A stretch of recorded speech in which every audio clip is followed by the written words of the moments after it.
দর্শক, আমরা কথা বলবো। আমাদের সাথে এই মুহূর্তে আছেন ব্রিটিশ বাংলাদেশি কমিউনিটির অত্যন্ত পরিচিত মুখ, বিশিষ্ট আইনজীবী, এবং তাকে আমরা আমাদের কমিউনিটিতে বাংলাদেশের সংবিধান বিষয়ে একজন বিশেষজ্ঞ হিসেবে জানি। বাংলাদেশের সমসাময়িক আইন এবং বিষয়গুলিকে নিয়ে যার অত্যন্ত স্বচ্ছ ধারণা এবং কথা বলে থাকেন জনাব ব্যারিস্টার নাজির আহমেদ। নাজির ভাই, আশা করি ভালো আছেন। আমাদেরকে সময় দেওয়ার জন্য জি, আপনার প্রতি আসসালামু আলাইকুম। জি, আলহামদুলিল্লাহ ভালো আছি। আমরা এই মুহূর্তে দাঁড়িয়ে আছি যে জায়গাটিকে, অত্যন্ত ঐতিহাসিক একটি জায়গা, ব্রিটেনে বাংলাদেশি কমিউনিটির জন্য অত্যন্ত ভালোবাসার একটি জায়গা, শহীদ আলতাফ আলী পার্ক। এবং এই আলতাফ আলী পার্কেই ব্রিটেনের ব্রিটিশ বাংলাদেশি কমিউনিটির মানুষজন আন্দোলন সংগ্রামের সূচনা করে থাকেন এখান থেকে, এবং সুখ দুঃখ এবং হাসি কান্নার কথাগুলো এখানেই দাঁড়িয়ে বলে থাকেন। নাজিব ভাই, আমরা একটি বিষয়ে আপনার কাছে আজকে কথা বলতে চাইবো। আপনি জানেন, বাংলাদেশের জাতীয় সংসদের প্রথম অধিবেশনটি সমাপ্ত হয়েছে এবং গতকাল জাতীয় সংসদের এই অধিবেশনে বাংলাদেশের এই মুহূর্তে স্বরাষ্ট্রমন্ত্রী মন্ত্রণালয় সহ আরও কয়েকটি মন্ত্রণালয়ে যদিও দায়িত্বে আছেন, স্বরাষ্ট্রমন্ত্রী হিসেবেই তিনি আমাদের কাছে অত্যন্ত বহুল পরিচিত জনাব সালাউদ্দিন আহমেদ সাহেব একটি বক্তব্য রেখেছেন যে জুলাই সনদটি তারা অনেকটা বাধ্য হয়েই, এবং এর বিকল্প ছিল না সেই হিসাবে তারা এটি সাইন করেছেন। এখান থেকে একটি বিষয় বোঝা যাচ্ছে যে তারা এটি জনগণের সাথে মানে এক ধরনের লুকিয়ে রেখেছিলেন তাদের ভিতরের কথাটা। তো সংস্কার যেটি, সংবিধান সংস্কার যেটি, সেটি ওনাদের 31 দফা যেটি দিয়েছিলেন জনগণকে, ম্যানিফেস্টো সেখানেই ছিল। ওনার এই বক্তব্যের সাথে সাম্প্রতিক বক্তব্য এবং এটি সংসদের বক্তব্য, ডাস্টবিন, এটা রেকর্ডেড বক্তব্য, এবং একজন রাজনীতিবিদ হিসাবে যেটি জনগণকে তার শেষ বক্তব্য হিসাবে ধরা হয়, এবং এটি আজীবন সংসদের কার্য বিবরণীতে, ধারা বিবরণীতে রেকর্ডেড থাকবে। একজন সংবিধান বিশেষজ্ঞ হিসাবে আপনি এই বিষয়টাকে কিভাবে দেখছেন? আপনাকে ধন্যবাদ, এবং সানরাইজ টুডের সম্মানিত দর্শক যারা আছেন তাদেরকে ধন্যবাদ জানাচ্ছি। আমি কালকে তার পুরো বক্তব্য শুনেছি। কালকে ছিল সংসদের প্রথম অধিবেশনের শেষ বৈঠক আর কি, এবং এই শেষ বৈঠকে প্রধানমন্ত্রী বক্তব্য দিয়েছেন, সালাউদ্দিন আহমেদ বক্তব্য দিয়েছেন, বিরোধী দলের নেতা বক্তব্য দিয়েছেন, বিরোধী দলের উপনেতা বক্তব্য দিয়েছেন, এবং বিরোধী দলের চিফ হুইপ দিয়েছেন, এবং সরকারি দলের চিফ হুইপ বক্তব্য দিয়েছেন। আমি প্রায় সবার বক্তব্য, যে সুদীর্ঘ বক্তব্য শুনেছি। সালাউদ্দিন সাহেব বলেন ভালো, বিভিন্ন ধরনের পেঁচাল দিয়ে খুব সুন্দর করে বলতে পারেন, তার অঙ্গভঙ্গি অনেক সময় অনেকের ভালো নাও লাগতে পারে, আমি এনজয় করি তার কথাবার্তা। কিন্তু সংবিধান নিয়ে বাংলাদেশে চিন্তা করার লোক খুবই কম, আর দেশকে নিয়ে, দেশের বৃহত্তর স্বার্থে চিন্তা করার লোক দলীয় গণ্ডির বাইরে খুবই কম। যার কারণে যখনই সংবিধান নিয়ে আমরা টকশো শুনি, কথাবার্তা শুনি, বাংলাদেশে একটা না একটা দলের পক্ষে যায়। কিন্তু আমার কথা হচ্ছে, সংবিধান বা জনগণ এটা তো দলীয় গণ্ডির অনেক বাইরে, অনেক উপরে। কালকে যে উনি বক্তব্য দিয়েছেন, বিশেষ করে তার 1-1.5 মিনিটের যে অংশটা, এটা তো পুরো প্রতিষ্ঠিত হয়ে যায় যে সরকারে যারা আছেন তারা অনেকটা জাতিকে বিভ্রান্ত করে তারা আসছেন। এটা কিন্তু সিরিয়াস অ্যাডমিশন, এবং এটার কারণে যদি সংসদীয় গণতন্ত্র আমরা সূতিকাগার বলি, এই ব্রিটেনে পার্লামেন্টকে মিসলিড করলে কিন্তু মন্ত্রীকে চলে যেতে হয়। এবং ব্রিটেনে একাধিক মন্ত্রী, আমি ডজনের উপরে উদাহরণ দিতে পারবো, গত 50 বছরে পার্লামেন্টে মিসলিড করার কারণে তার মন্ত্রিত্ব চলে গেছে। আইদার তাকে রিজাইন করতে হয়েছে, অথবা প্রধানমন্ত্রী তাকে সেক করতে হয়েছে। ঠিক অনুরূপভাবে ব্রিটিশ প্রধানমন্ত্রীও অতীতে একাধিকবার পার্লামেন্টকে মিসলিড করার কারণে পদত্যাগ করতে হয়েছে। এবং কালকে সালাউদ্দিন সাহেবের বক্তব্য থেকে, তার ওন অ্যাডমিশন থেকে পুরা স্পষ্ট যে জাতিকে বিভ্রান্ত করেছেন, জাতিকে মিথ্যা আশ্বাস দিয়েছেন, জাতির সাথে অন্য কথায় বললে প্রতারণা করেছেন। আমরা মানবো না, আমাদের ভিতরে আছে, কিন্তু আমি বললাম যে মানবো। তার মানে কি? আপনি দেখেন, আইনে বলেন, ইমিগ্রেশন আইনে বলেন, যদি ফর্মে আপনার মিথ্যা রিপ্রেজেন্টেশন দেওয়া হয়, তাইলে ব্রিটিশ আইনে ভিজিটর অ্যাপ্লিকেশন যদি কেউ করে 10 বছরের জন্য ব্যান করে দেওয়া হয় যে আপনি মিথ্যা তথ্য দিয়েছেন। তো আপনি জেনে শুনে বলছেন যে আমরা এটা সাইন করলাম, এটা মানলাম, কিন্তু ভিতরে হচ্ছে যে আপনি মানবেন না। তার মানে জাতিকে আপনি একেবারে পুরো সহজ কথায় আপনি নাজির বিভ্রান্ত ভাই, করেছেন, সরি, মিসলিড করেছেন। এখানে এবং একটা এটা যদি গণতন্ত্র প্রাতিষ্ঠানিক রূপ পেত, তাহলে তাকে মন্ত্রিত্ব থেকে ছেড়ে চলে যেতে হতো। নাজির ভাই, এখানে কিন্তু একটা আনফর্চুনেটলি বাংলাদেশে পার্লামেন্টারি সিস্টেমটা এখনো ডেভেলপ করে নাই। জাস্ট এখানে সরি ইন্টারাপ্ট করছি আপনাকে, একটি বিষয় যে জনাব সালাউদ্দিন সাহেব যেটি বলেছেন যে আমরা ভিতরে আমাদের ছিল, এটি আপনি উল্লেখ করেছেন, কিন্তু জনাব তারেক রহমান সাহেব যেটি প্রকাশ্য বিভিন্ন জনসভায়, তার নির্বাচনী জনসভায় অঙ্গীকার করেছেন এবং জনগণকে উৎসাহিত করেছেন, নিজে থেকে বলেছেন যে আপনারা জুলাই সনদ বাস্তবায়নের জন্য হাতে আপনারা ভোট দেবেন, এবং তৎকালীন সরকারের পক্ষ থেকেও এটি মোটিভেট করা হয়েছে, জনগণকে বোঝানোর চেষ্টা করা হয়েছে।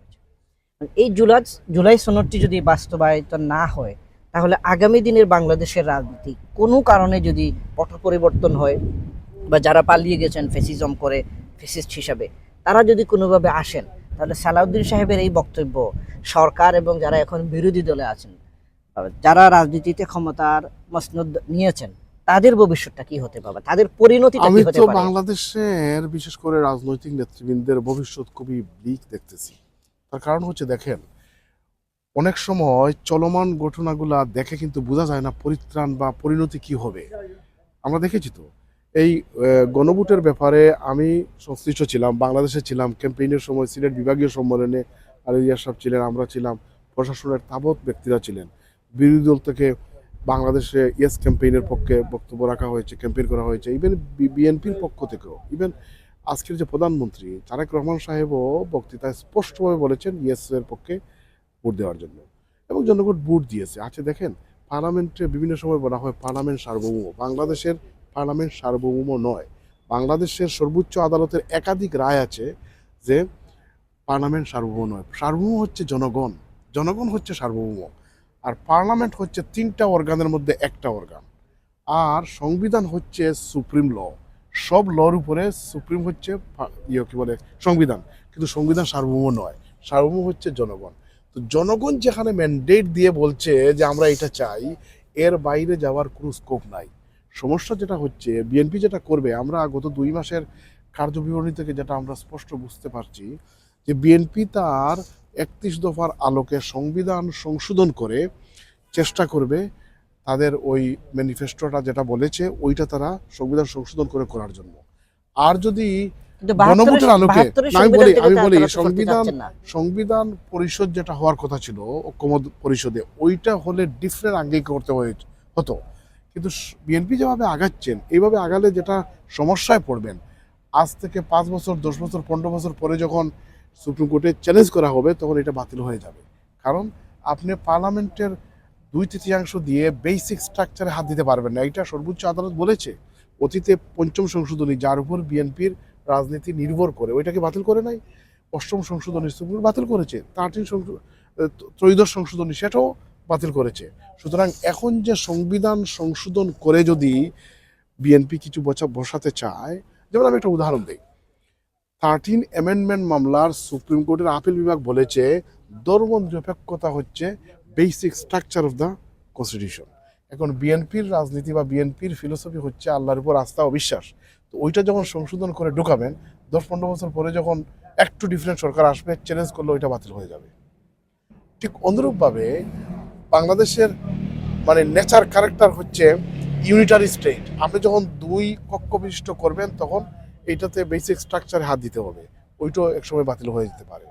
সুতরাং এইভাবে আপনি দেখবেন যে বিভিন্নভাবে সংশোধন করে অনেক কিছু করা যাবে না, করলে ওইটা বাতিল হয়ে যাবে। কারণ সর্বোচ্চ আদালত বলছে যে 2/3 মেজরিটি দিয়ে পার্লামেন্টে আপনি বেসিক স্ট্রাকচারে হাত দিতে পারবেন না।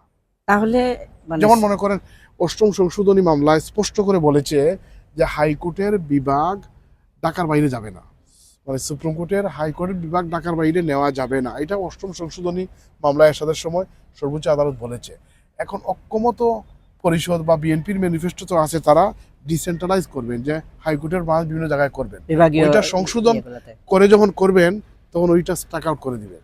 কিন্তু যদি যেটা ঐক্যমত পরিষদে যেটা সংবিধান পরিষদ করে গাঠনিক ক্ষমতা নিয়ে যেটা করার কথা ছিল, ওইটা করলে কিন্তু আদালত হাত দিতে পারতো না। তাহলে রাষ্ট্রের যে মূল শক্তি জনগণ, একটি সাংবিধানিক রাষ্ট্রের জনগণই হলো ক্ষমতার একটি উৎস যেটি বলা হয়। আমরা ব্রিটেন সহ বিভিন্ন দেশের রেফারেন্ডাম নির্বাচনের ইতিহাস আমাদের সামনে আছে, এবং বাংলাদেশে যেটি হলো সেটি রেফারেন্ডাম। এই রেফারেন্ডামে জনগণ সরাসরি ভোট দিয়ে তাদের অভিপ্রায় জানিয়েছে যে আমরা এটা চাই, এবং জনগণের ভোটের উপরে যেটি সংবিধানও বলে যে জনগণই মূল ক্ষমতার উৎস, জনগণ যেহেতু দিয়ে দিয়েছে রায় যে এটা চেঞ্জ করা দরকার, এর বাহিরে গিয়ে নিজেদের পার্লামেন্ট সদস্য সংখ্যাগরিষ্ঠতার বিচারে যেটি আপনি বলেছেন যে এটি হবে না, জনগণ রেফারেন্ডামে অলরেডি রায় দিয়ে দিয়েছে এটি করা যাবে, তাহলে ভবিষ্যৎ পরিণতি যেটি আমরা বললাম কি দাঁড়াচ্ছে গিয়ে আসলে? এবং এই যে সালাউদ্দিন সাহেব বা যে কেউ, উনার জায়গা অন্য কেউ এই কথাটি যদি বলতেন, বাংলাদেশের রাজনীতির ভবিষ্যৎ তাহলে ওনারা গতিপথ কোন দিকে নিয়ে যাচ্ছেন? প্রধানমন্ত্রী যিনি হয়েছেন তিনি তিনি নিজেও এই পরিস্থিতির শিকার ছিলেন, তার নিজেরও সাংবিধানিক কোনো অধিকার ছিল না, তিনিও অধিকার হারা ছিলেন। এই পরিণতিতে আগামী দিনে বাংলাদেশ কোন দিকে যাচ্ছে? দেখেন, সংবিধান নিয়ে অনেক ধরনের কুতর্ক করা যায়। যে কোনো জিনিস নিয়ে আপনি কুতর্ক, দাঁতাদাতি, মাতামাতি, হাতাহাতি করতে পারেন, কিন্তু সত্য সত্যই। এবং যদি আপনি ভুল পথে রওনা দেন, তার গন্তব্যস্থল এবং তার পরিণতি কিন্তু আপনি বুক করতে হবে। আপনি দেখেন, বাংলাদেশ, স্বাধীন বাংলাদেশের ইতিহাসে 2/3 মেজরিটি নিয়ে যারা পাওয়ারে আসছেন, কারো কিন্তু পরিণতি ভালো হয় নাই। আপনি দেখেন 73-তে, 72-তে আওয়ামী লীগ পাওয়ারে আসলো 2/3 মেজরিটি নিয়ে, 15ই আগস্ট ট্রেজারি ঘটল। 1979-এ তখন তো রাষ্ট্রপতি শাসিত সরকার ছিল, কিন্তু বুটের প্যাটার্ন বা মার্জিন, জিয়াউর রহমান সাহেব এত বুট পেয়েছেন, মানে তার আশেপাশেও নাই যে প্রতিদ্বন্দ্বী ছিল, মানে 2/3-এর উপরে উনি বুট পেয়ে রাষ্ট্রপতি হয়েছেন, তার পার্লামেন্টে 2/3-এর উপরে মেজরিটি পেয়েছেন। কিন্তু অত্যন্ত বেদনাদায়কভাবে তাকে দুনিয়া থেকে সরিয়ে দেওয়া হলো 1981-এ। এরশাদ সাহেব 2/3 মেজরিটি পেয়েছেন 88 ইলেকশনে, কিন্তু 5 বছর লাস্টিং করতে পারেন না, তাকেও গণঅভ্যুত্থানে চলে যেতে হয়েছে। 2001 সালে বিএনপি জামাত 2/3 মেজরিটি নিয়ে আসছে, কিন্তু 111 আসলো, পরিণতি কিন্তু বেশ ভালো হয় নাই। অনেককে দেশ ছাড়তে হয়েছে, নির্যাতিত হয়েছে, নিপীড়িত হতে হয়েছে, তার ইতিহাস আমরা জানি। তো বাংলাদেশের ইতিহাসে 2/3 মেজরিটির ইতিহাসটা মোটেও ভালো ছিল না। এজন্য যদি ইমোশন, দলীয় এবং ন্যারো চিন্তা করে যদি আগান, তাহলে ফলাফল যা হওয়ার তাই হবে। আজকে দেখেন, 91-এ একটা ইতিহাসের সর্বোচ্চ ফেয়ার ইলেকশনের মাধ্যমে বিএনপি ক্ষমতায় আসলো। তাদের ক্ষমতায় আসার জন্য মেজরিটি ছিল না। জামাত 18টা সদস্য নিয়ে সাপোর্ট করে তারা পার্লামেন্টে মেজরিটি হওয়ার পর সরকার গঠন করল। কিন্তু কয়েক বছরের ভিতরেই মাগুরা নির্বাচনটা হলো উপনির্বাচন। তখনকার প্রধান নির্বাচন কমিশনার ছিলেন জাস্টিস রউফ সাহেব, লন্ডনে ছিলেন, তার সাথে দীর্ঘ আলোচনা করেছি। উনি এত বিরক্ত হয়েছিলেন ওই উপনির্বাচনে, উনি ওখান থেকে ওয়াকআউট করে বলছেন যে let the public C the ugly face of the politician, বলে উনি চলে আসছেন। একটা ছোট্ট উপনির্বাচন সহ্য করতে পারে নাই তৎকালীন বিএনপি সরকার, যার কারণে বিএনপি বিরুদ্ধে আওয়ামী লীগ এবং জামাত এক হয়ে 173 দিন হরতাল করে, যার পরিণতিতে 96-এ আওয়ামী লীগ প্রথমবারের মতো 21 বছর পরে পাওয়ারে আসে। এরপরে BNP was compelled to incorporate ওই যে category government in the constitution. তো আপনি এই যে ভুলটা করলেন, এটা ভুল না করলে বিএনপি আওয়ামী লীগ 96-এ পাওয়ারে আসতে পারতো না। ঠিক অনুরূপভাবে আপনি কেএম হাসানকে ক্যাটেগরি গভর্নমেন্টের প্রধান বানাতে হবে, এই গু ধরার দরকারটা কি ছিল? ওখানে মাহমুদুল আমিন চৌধুরী সহ অনেক যোগ্য লোক ছিল, তাদেরকে ক্যাটেগরি গভর্নমেন্টের প্রধান করে নির্বাচন করতে পারতেন, বিএনপি জামাত আবার পাওয়ারে আসতে পারতো। কিন্তু ওই যে কেএম হাসানকে করতেই হবে, তার জন্য বিচারপতির বয়স 2 বছর বাড়াতে হবে ক্যালকুলেট করে, যার ইয়েটা মানে স্কোপটা নিয়েছে আওয়ামী লীগ, এবং তারা লগি বইটার আন্দোলন করে ওইটা মানে নাই, এবং শেষ পর্যন্ত 111 চলে আসতে হবে। এজন্য রাজনীতিতে এই ধরনের ভুলের কারণে পঞ্চম সংশোধনী বিএনপির রাজনীতির মেইন ভিত্তি, কিন্তু এইটা রায় হয়েছে 2006 সালের অগাস্টে, তো 2005 সালের অগাস্টে। এরপরে বিএনপি প্রায় 1.5 বছর পাওয়ারে ছিল, ক্ষমতায় ছিল, কিন্তু এটা দমিয়ে রাখা হয়েছে। কিন্তু আওয়ামী লীগ এসেই এটা অ্যাপিলেট ডিভিশন থেকে রায় নিয়ে আসলো তাদের পক্ষে, অথচ বিএনপি যদি চাইতো এই ব্যাপারটা সুরাহা করতে পারতো।